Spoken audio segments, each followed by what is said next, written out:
Søren har simpelthen Diminost. Den er kommet helt hen fra Italien og lige blevet leveret af en tysker i dag. 40 kilo parmesanost, der har lagret i 4 år. 48 måneder. Og den kommer fra et lille landbrug, gårdmejeri, der hedder Bonat, og det er efter sigende Papa Gianluca, som selv har pakket den her til mig og sendt den afsted. Men nu er den her. Og jeg har solgt nogle stumper fra den, og så har jeg lavet en unboxing video, fordi det er så populært ude på det her internet. Så nu får jeg lov til at være med hele vejen. Det er første gang, jeg har håndteret sådan en 40 kilos parmesanost. Så derfor vil jeg helt givet komme til at dumme mig undervejs. Det er noget lort. Det er der ikke nogen, der kan blive overrasket over. Det er der trods alt mig jo. Ja, her er den så. 48 måneder siden der var en god, der blev malket. Min smukke assistent har fået fri i dag. Se, nu som sagt, så har jeg ikke gjort det her før. Jeg prøver mig frem. Den er hård. Det er måske ikke sådan super lige.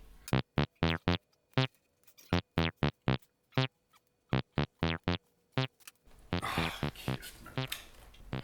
Som jeg tror, vi sagde engang, jeg var ung. Rulle en ost frem og sæt dig ned. Nu henne i Italien, der bruger man sådan nogle specielle knive til at kløve sådan en. Dem har jeg jo ikke. Så tager man, hvad man nu har liggende. Og det vi i hvert fald alle sammen til at lægge, det er sådan nogle kasteknive, som, ja, I kender dem jo selv hjemme fra køkkenskuffen. Og så har jeg simpelthen også til lejligheden rengjort sådan en gummihammer. Fordi lidt hjælp skal den have.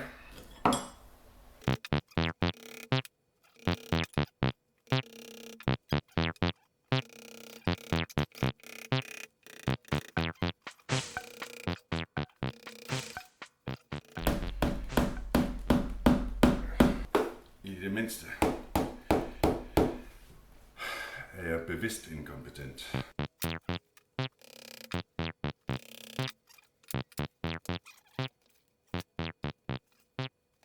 Kæft for noget bøvl.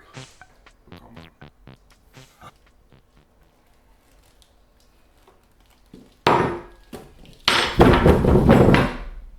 Oh my. Kunstnerisk udførelse. Ikke mange point.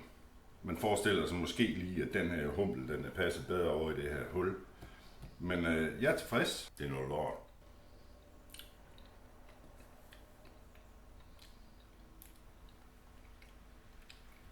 Prøv. Det har jeg ventet 55 år på. En del af årene har jeg nok været ligeglad. Bedste jeg har smagt. Knasende krystaller. Den er ikke stærk. Den er nok nødt til lige at vaske hænder. Jeg tror, jeg holder en spisepause. Vi ses lige om lidt. Jeg har fået en skærebræt og en vægt og nogle flere værktøjer improviseret. Jeg har også fundet lidt hvidvin, fordi jeg har nerver på, fordi den klipper lige.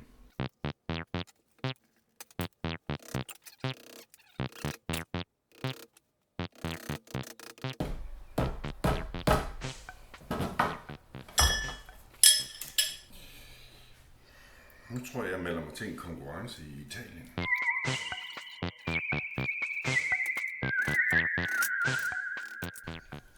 Okay. Bite size. Nogen der kalder det. Det er noget lort. Jeg håber ikke min ostemand ser det her.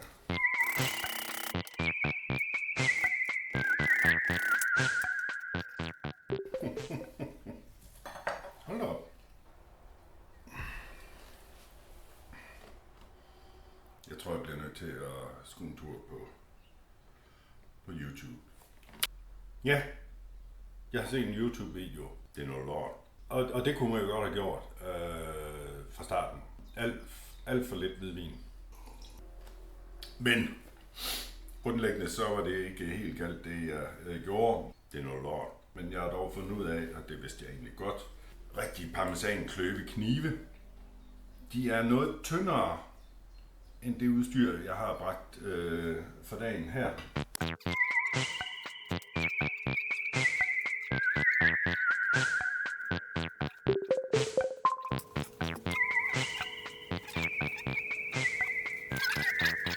Det er lige måde. For helvede.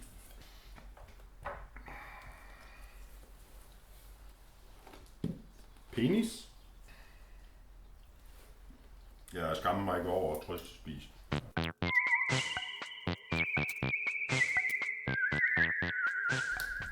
Jeg håber ikke, Gianluca har forbindelse til Syditalien.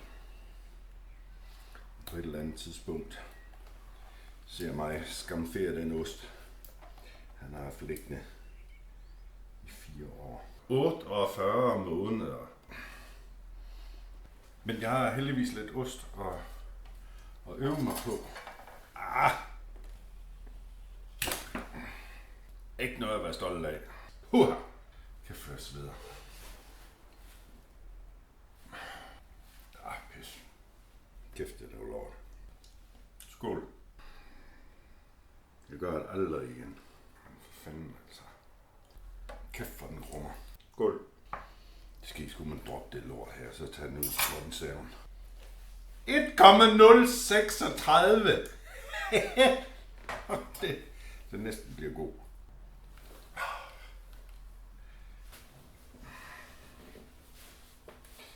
Sgu ikke noget at sige til Romeriet, det er ikke bestået. Min bare. Og så jeg går over til Prosecco. Ved du hvad? Den ene halvdel ligger der. Og den halvdel, den er mindre. Hold nu kæft. Men altså det her. Jeg gør mine plastikhandsker af. Nu har jeg faktisk taget en af mine aller fineste køkkenknive.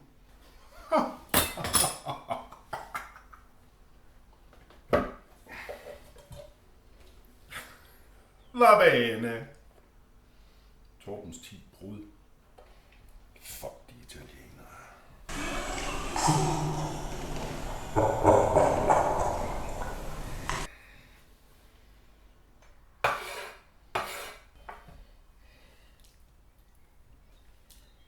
Det gider jeg fandme ikke se på det her længere.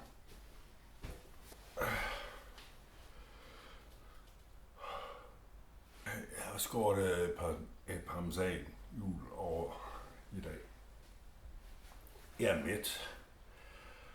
Jeg er mæt af ost. For lige at se der, ikke? Et parmesan over det. Jeg gør det igen i år. Fordi det er simpelthen noget bøvl. Duften herinde er kunne satme lige prøve at komme. Eller lad være med at komme i dag. Det gider jeg ikke. Det skider jeg på. Skål. Der er ost på min parmesanost. 4 år gammel parmesanost.